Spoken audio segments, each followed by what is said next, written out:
I get the same thing. So I need to keep only the differentiation on the second term, which is mi ri prime cross r prime.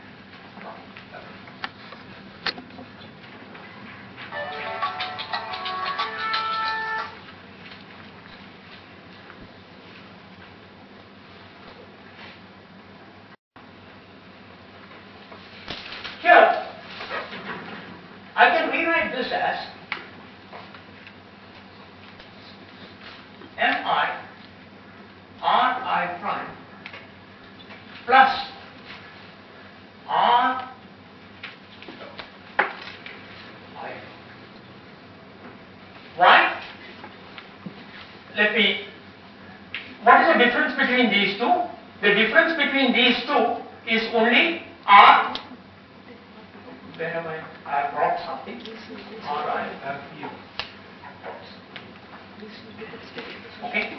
The difference between these two is r center of mass double dot.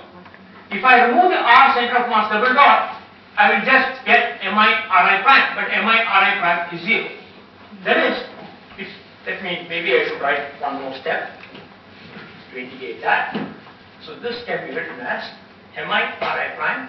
I add r center of mass plus r I prime and write the double dot.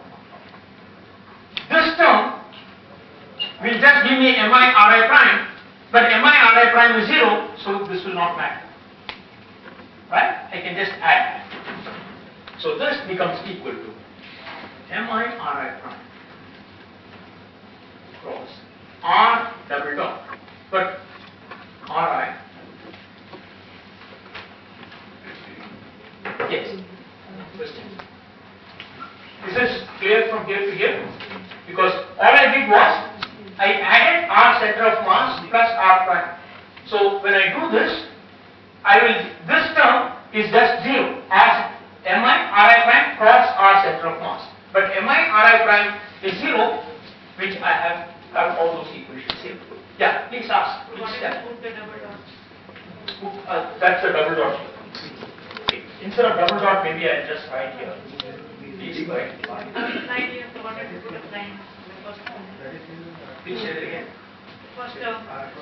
Okay. Equal to here. Fine. That was fine. Anyway, whether that's defined expression. But what is mi ri dot? That is nothing but summation I r I prime cross the force acting on the ith particle. What is the force acting on the ith particle? It is Fi plus J not equal to I. This is the Fi external. J not equal to I. F I J is the force acting.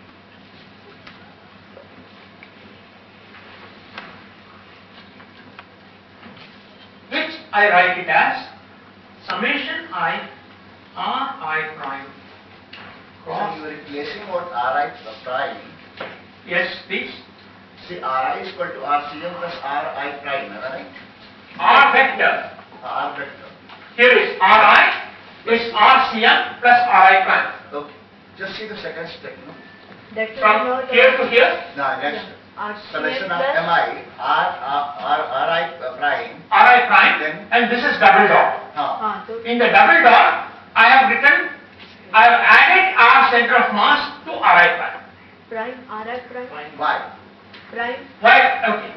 Let me see why. This, by the way, if I didn't have this term, it is exactly the same as the Yeah. earlier equation. Yeah. Correct?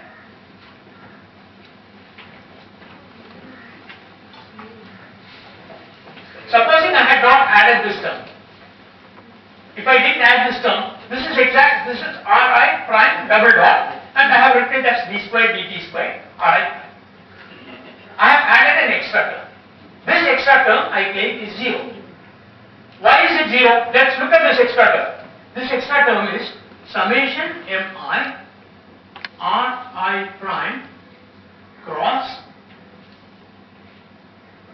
d squared dt squared times r center of mass. right? Is that okay? Who asked this? Is it okay till now? But this can be pulled outside the summation. But what is mi ri prime? 0. So I have only added a 0. Why did I have to do this? Because ultimately it is only mi ri double dot which obeys Newton's law, not mi ri prime double dot. Because mi ri prime double dot will be in a non-inertial frame, because center of mass might be accelerating. So that is the position of the particle above the center of mass.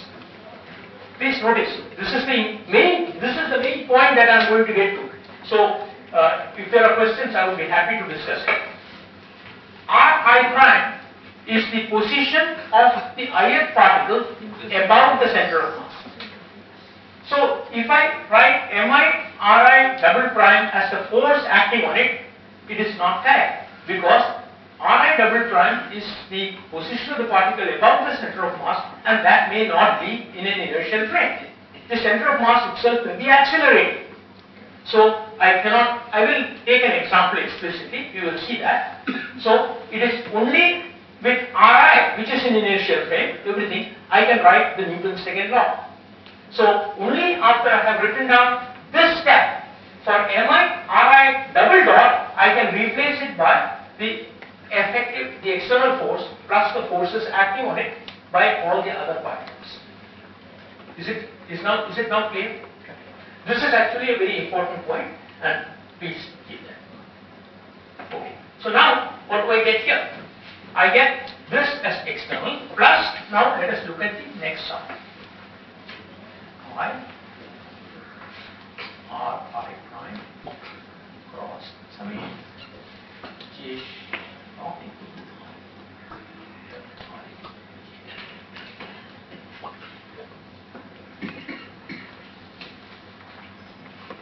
now let's look at this term. Let me again take I12 and J1. Only the first, I can then add other terms. Let's just look at two terms. What is the contribution coming from here? It is R1 prime cross F12. I is 1, J must take 2. And the next term will be R2 prime F.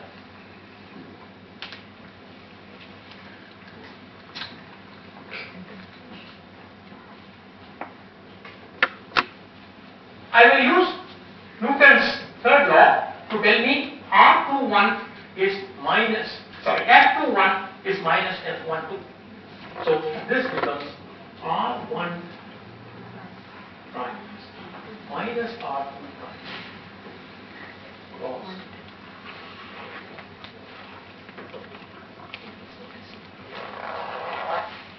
Now I actually use one more statement in Newton's third law, that is, it acts along the line of the 2 points. If I do that, my F12 is also in the direction of R1 prime minus R2 prime.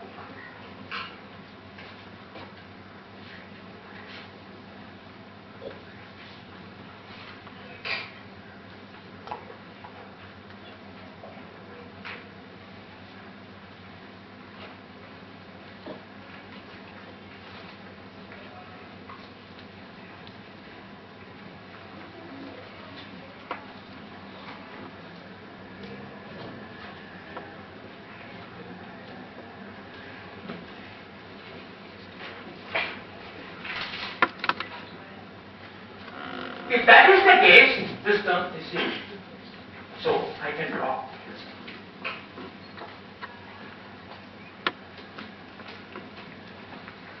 So now, what is the summary of all this?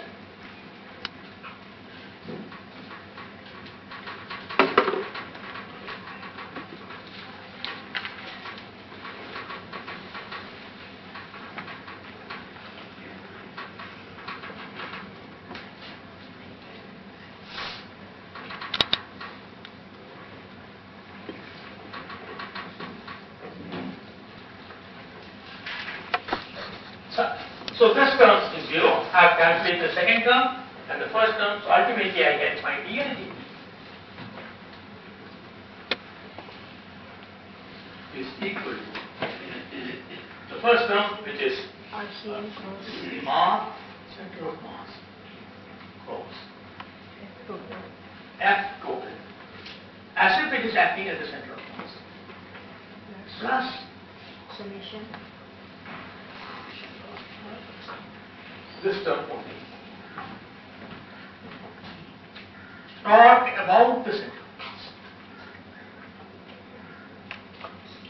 Even so, the final answer is even if the center of mass is moving, this is the talk about the center of mass. This is the second important result.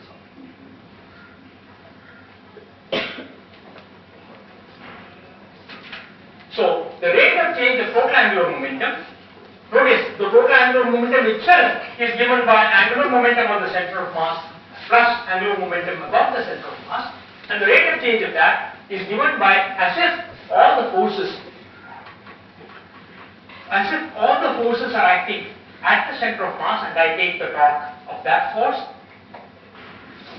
and then plus torque above the center of mass. So this is the important result. Now, before I proceed further, there is actually something a little bit which one should discuss. Yes. Is this true for central forces? This is true for central forces, but not all the forces that we meet in nature are central forces. In particular, if I have electromagnetic current which is flowing, there is a magnetic field, and the magnetic field you need to keep it in terms of magnetic moment. So, if I take two magnetic moment dipoles, which you people can work out, the force in general is not central. But that is because two magnetic moment, there's not just force between them, but there's also a couple which is involved. So if I include all that, one can show that the net expression that you get here is, you just cannot write down the thing in terms of force, you will also have to include an extra couple. It works out. This statement is true even in the presence of magnetic force. One can prove that. That is, in case there are no external forces, here there is no external force. The total angular momentum of the system is, this is an external force, by the way. I have to write external. I should write external. That term can be neglected.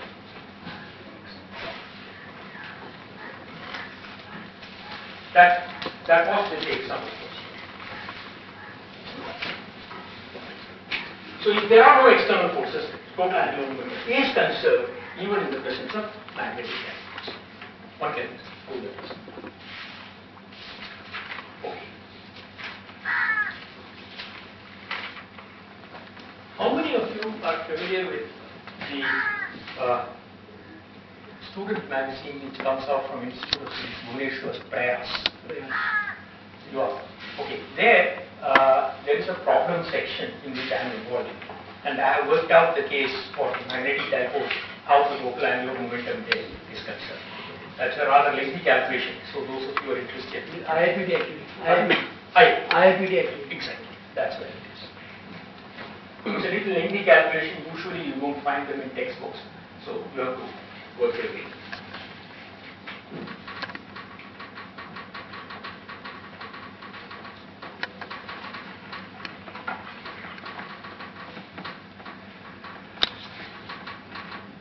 So this is true.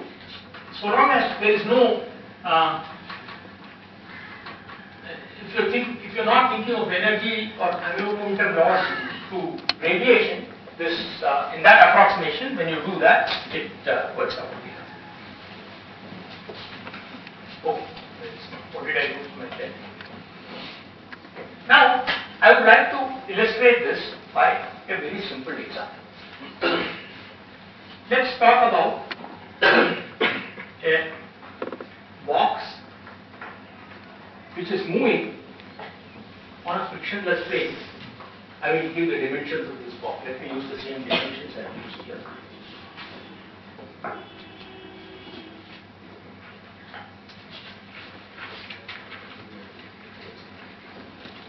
This is A. This is B. And it is being pulled at a height F and with a force F at a height and the mass of the system. This is frictionless.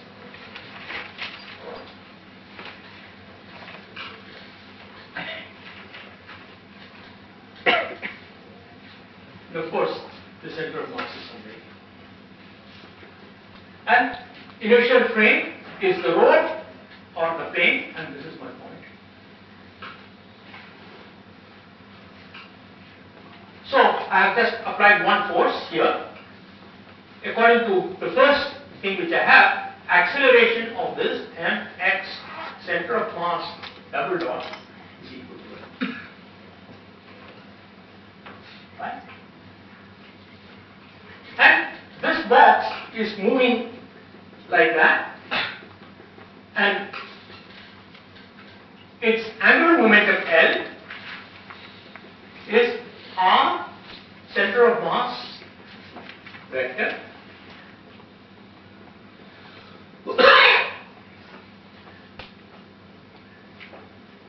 cross V center of mass m times V center of mass plus angular momentum about the center of mass. But if I am at the center of mass, this is a rigid body, it is not rotating, it is going plane, so there is no further angular momentum.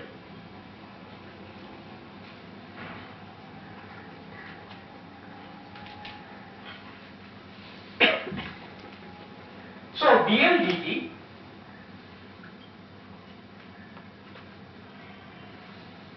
will be, this is 0 and I have here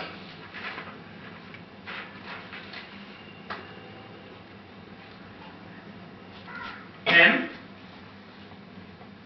which is, when I differentiate this I will get V center of mass. The first term when I differentiate is 0, so I get R center of mass cross M V dot center of mass, which is the acceleration. So this is my change of momentum, which is nothing but R cross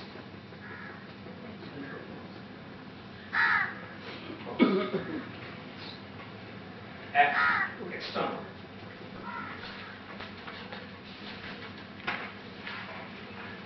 Center of mass, the way I have.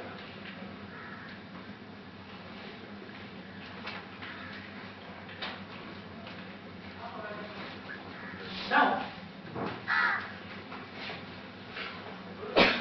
let's try to find out the dl center of mass is 0.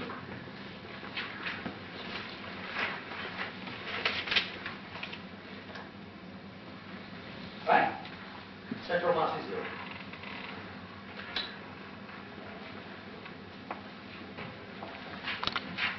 Mg is acting downward. So if I take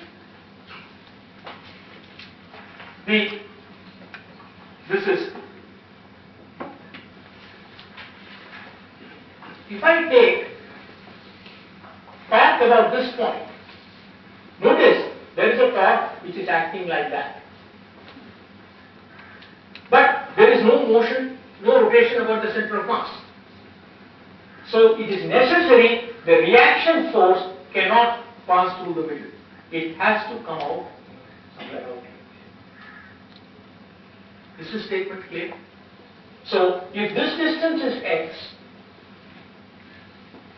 then I get F into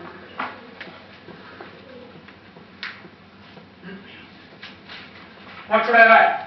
F into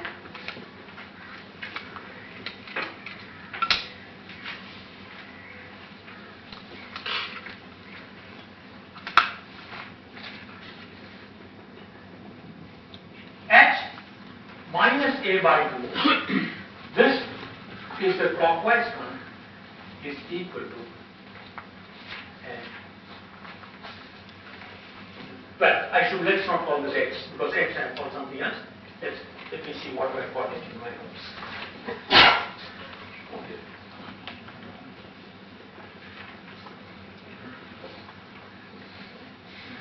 I call this length n. So that will be L minus d by d.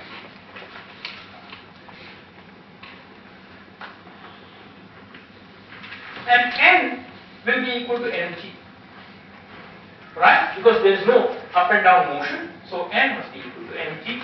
So I get this.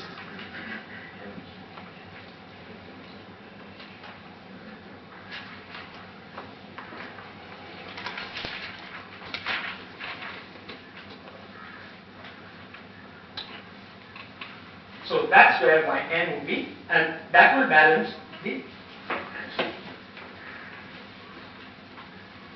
Is this clear? I will get a wrong answer if I try to take a talk about a point like this.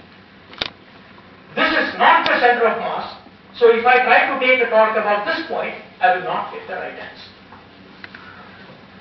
You can see, if I take a talk about this point,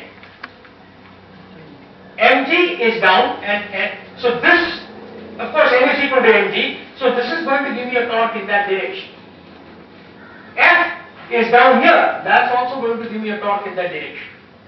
So if I treat this point and try to calculate the total torque acting on it, it is in that direction. Is this statement clear? Because P is also going to try to rotate the thing counterclockwise. So will this N and mg. Mg will try to rotate it downwards, but this will try to rotate it counterclockwise. But N is at a further distance than N, so this will try to rotate it this way. P is in direction. So that will be give you the wrong answer. Direction of P. Pardon? Direction of P. P you have considered. P is this edge. That is balance. That Comes from the normal reaction. The normal reaction, the normal reaction will be distributed. But then I am assuming that distribution is essentially given at a point. Otherwise, if I do it completely, I will have to distribute the normal reaction everywhere and then calculate the torque due to that, and I will essentially get the average normal reaction or ultimate normal reaction to be given. Okay? But I am assuming the normal reaction is just occurring at a particular point. So it also means that if in this equation, if F is very large, We will come to that. That is the next L stage. can become greater than B and then it will topple. Exactly. So what is the maximum F that we can apply? That L can only go up to this point.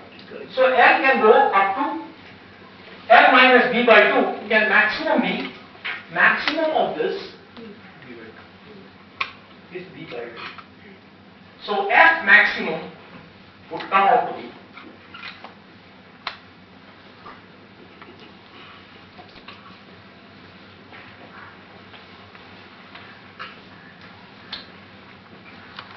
after that, it will start rotating about this point.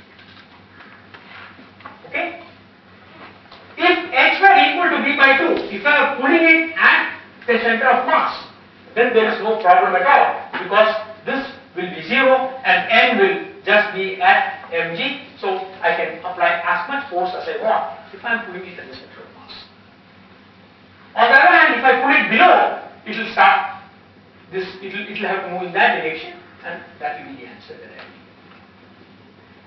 Okay? If I start pulling it this way, it will start trying to topple in the opposite direction. So this is a very simple example, but now I want to do a slightly more difficult example, which I will just go by. How much time do I have? 15 minutes. 20 minutes. Okay. I will just be able to.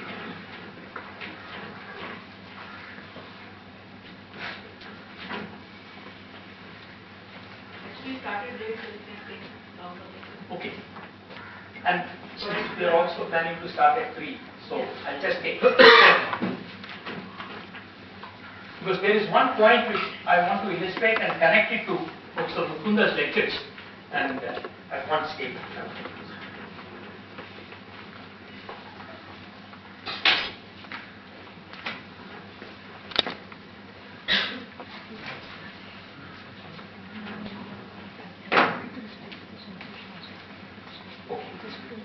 This example is a little bit more complicated, and here it is. I have a hoop.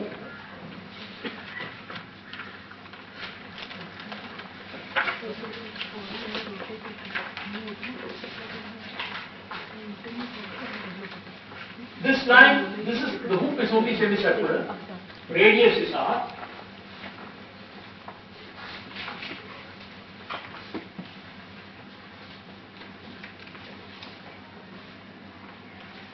Mass density is rho, mass is pi r rho. It's a semicircular loop.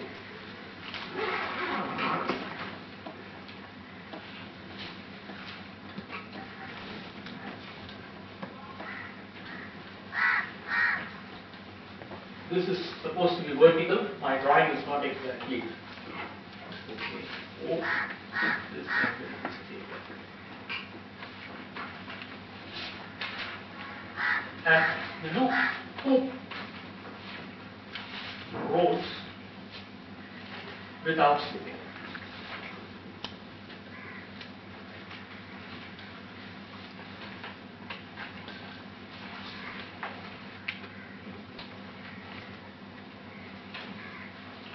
So O prime coincides with O when theta is 0.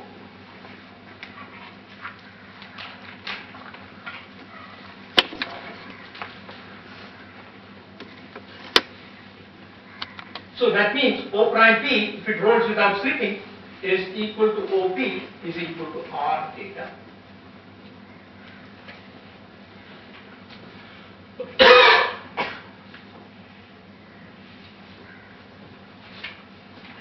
There is a point here which is the center of gravity of the scoop, CG. I will not work out that thing, which I'm sure you people can work it out, CG, or we can work it out in a tutorial if you want. That is 2 by 5 r. And the other distance, O prime CG, is r into the distance.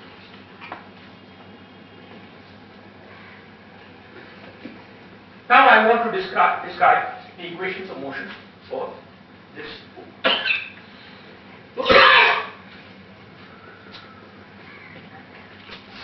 The hoop is going to oscillate back and forth like this in the two-dimensional plane.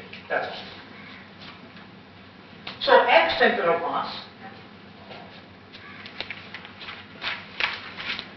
is, I have moved it here. This is my x-axis. Is minus r theta plus, I have moved up to here, of center of mass, this is minus r theta, and that is the distance which I have to add, and that is 2 by plus 2 by pi r sin theta.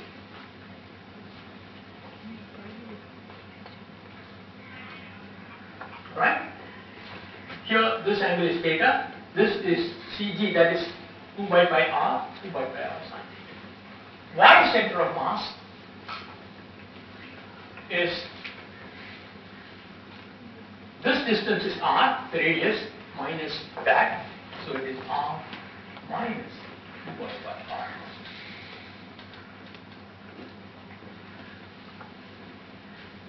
So you can calculate X center of mass and Y center of mass, and that must be equal to the net external forces acting on this point.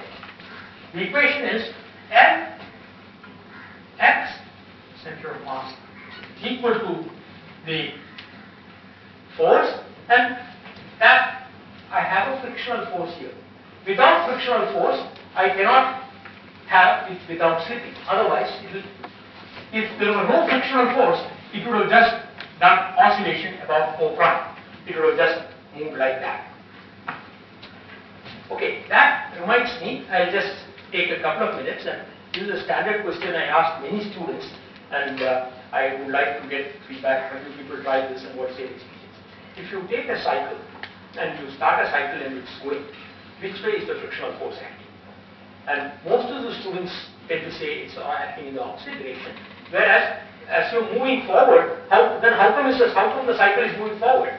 The fact that the tire is trying to move backward on the ground, which is providing a forward frictional force, and that's what's making you go, is something which most students do not appreciate. For two wheels, the directions are opposite. Pardon? For two different wheels, the directions are opposite. The main front wheel is the one in which you have the coupling, and that's the wheel in which is trying to push backward, for which it is. The other wheel, that will depend upon the mass of it and so on. That's it. And this is the reason why a four-wheel drive is a much more useful thing, because you are giving coupling torque to both the front wheel and the back wheel, and therefore both the wheels are producing a forward motion. And if one of the wheels is stuck in mud, supposing there is zero friction, if the road is, then all the thing wheels will do just do that, it will not move forward. And for many students, this is an eye-opener. They think friction will always act in the opposite direction. But friction is used here to give you acceleration.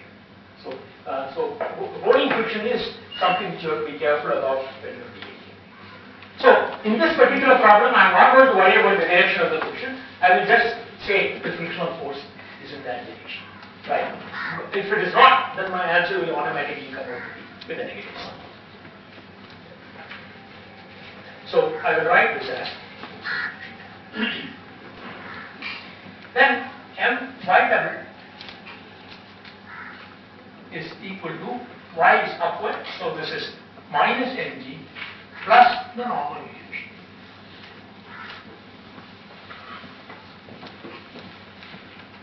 Now I should write down about the center of mass, the dot about the center of mass. This is my center of mass here, and I have to write mg will not produce any torque because mg is passing through the center of mass, and f times that distance, and this fn times f is I've taken it this way, so f is going to give me a torque out of the blackboard, and n is going to give me a torque into the blackboard. So this expression that I'm writing is out of the blackboard.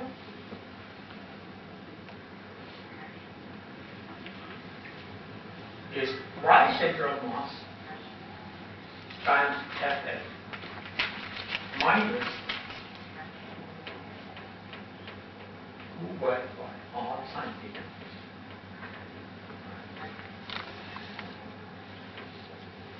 This must be equal to the rate of change of angular momentum, which I will write it as moment of inertia times theta. And this moment of inertia is about the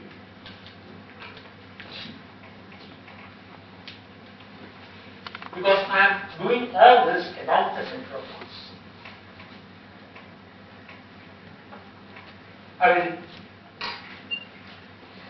now write down I Cg about the center of mass is given by, you know the moment of inertia about that is nothing but mr squared. So I have to, the moment of inertia about this, about the center of the hoop is moment of inertia about the center of mass plus this m times the square of the distance.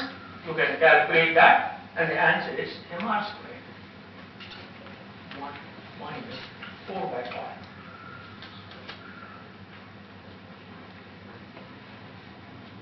So this will give you the equations, and you can simplify the equations. I have it in this sheet, so I will write it.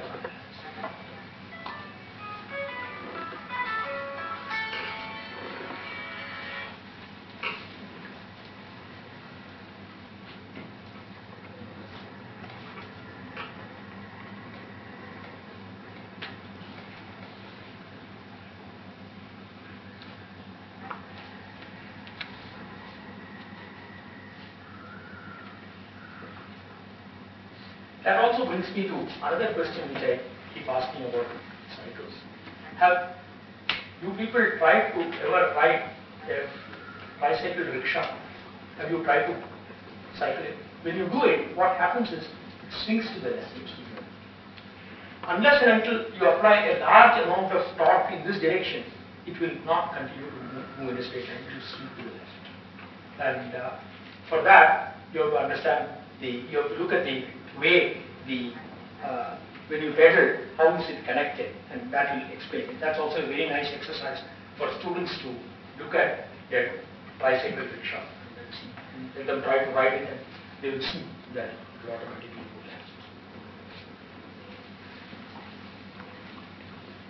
left. Okay, so this is the equation. Now, there is a tremendous temptation in solving this problem about taking a torque at this point. Why? Because at that point my normal reaction will not produce any torque. F and N both are acting here. So the only external force I am left with is mg. And if you take a torque about that point, you will get the wrong answer. And the reason for that is that firstly it looks like that point is at rest. So if it is at rest, it should be like an inertial frame. That's not true. It is not sufficient to be at rest. It is accelerating. So this point does not have zero acceleration. This point has some acceleration. The point P is accelerating. In fact, it is rotating about a point. So there is a v squared by r upward acceleration. So this is not an inertial frame. If you work your way through there, you will not get the right answer. So this is another example. And in the remaining 5-10 minutes, I want to. Sir, please clarify that P point is accelerating. Okay. Now, this point, if I want to study the way to say that this is accelerating is that go to the center of mass and as theta is, or go to this point, as theta is moving, this r is constant, right? Or since I have analyzed everything from center of mass, concentrate on center of mass. There is theta is changing, which means this angle is changing. This angle is changing means it is rotating about this particular point, and that there is an mv squared by r from this point. That's why. Okay. It is an upward acceleration. The simplest example which you can do, this is a little bit more complicated, is the following.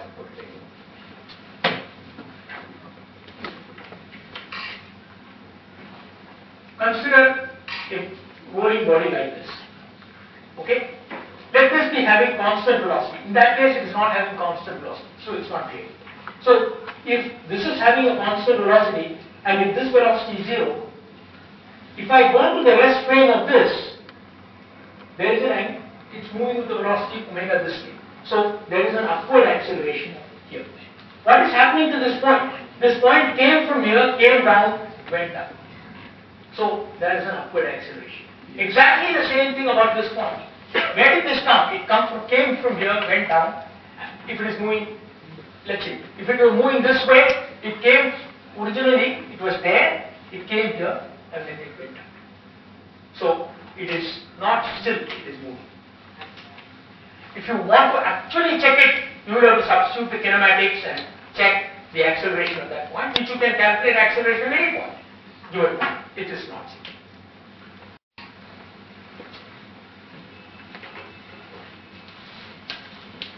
Now, I just want to discuss a little bit because we have talked about moment of inertia. Moment of inertia, the way I have treated here, is as if it's a scalar.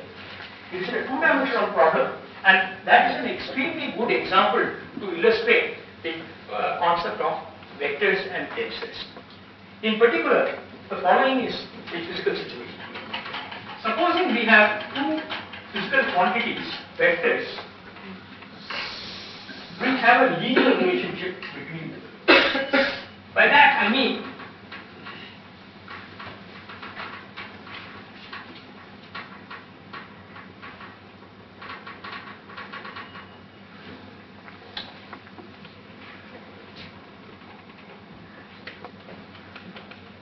supposing I have a vector A and another vector V. The simplest relation, I am thinking of only linear relation between these vectors. The simplest relation between these two will be some constant sigma, and A and B are in the same direction. But this is not the most general linear relation I can write down between the components A1, A2, A3 and B1, B2.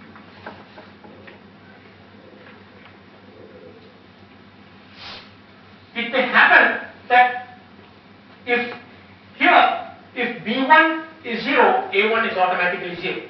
If similarly if B2 is 0, this may not be the case. A1 may be related to B2, A1 may be related to B3. So the most general relation I will have is AI is given by some Cij, where some given. So that means the relationship would be such that A and B need not point in the same direction. And this happens in the case of angular momentum. The angular velocity and angular momentum need not point in the same direction. The relationship is Li is given by Iij. This is the angular velocity and this is the angular. When one can think of very simple examples to show that this object which you have is the one which transforms like a tensor. So this is another simple example of which happens in a physical system. And why we need these concepts comes from the concept of covariance. That's also an extremely important concept, and it's very simple but very deep, and it continues everywhere. And let me just say that in the next few minutes, and then we will stop. See, whenever we have a law of physics connects physical quantities. So I have an equation in which I have some physical quantities on one side and some other set of physical quantities on the other side. But if I have to verify that, I have to verify by using some coordinate frame. So this is where I use a basis to do that. Now, but you may not use the same coordinate frame as I use, you may use a different coordinate frame. So your numbers may not exactly match my numbers, but your left-hand side will match your right-hand side. My left-hand side will match my right-hand side, provided this is a physical law. So now, to check whether when I go from my frame to your frame, the transformation which takes me from here to there is what I characterize my various physical quantities. If it is a scalar, it will not change. If it is a vector, it will change under the S inverse transformation which Prof Mani wrote. If it is a tensor, it will have two such S inverse coming from the direct product space of one of them to the other. But moment I categorize all my physical quantities in terms of scalars, vectors, tensors, then if I write an equation in which the left-hand side is a vector and the right-hand side is a vector, I know for sure if it works in one frame, it will work in another frame. On the other hand, if I write a vector and equal to a tensor in one thing, the transformation property of the tensor is different from that of a vector. So even if it works in a particular frame, it will not work in a general frame. This is the concept of covariance, and this is the reason why we categorize all physical quantities in terms of vectors, tensors, or various other. Now, I just thought of a transformation of a basis. The basis could be a simple rotation, but that is not the only basis. There are several such various bases which people think of which are important. And vectors are not just in terms of vectors under rotation. It could be under more general transformation, like a Lorentz transformation when we discuss special relativity, because if I go from one inertial frame to another inertial frame, then the transformation properties are not the same as that of rotation. But this statement, which is Professor Mukunda's lectures, where he went from one basis Ej's to Ej primes, it is a general transformation property. The various physical quantities have to be categorized, and that categorization is vector, tensor, and so on. And the V cross V space that he wrote down on Dirac space, V cross V, and so on, is to help this categorization. I think that's the answer. Am I correct? Yeah. Would you like to add anything more there?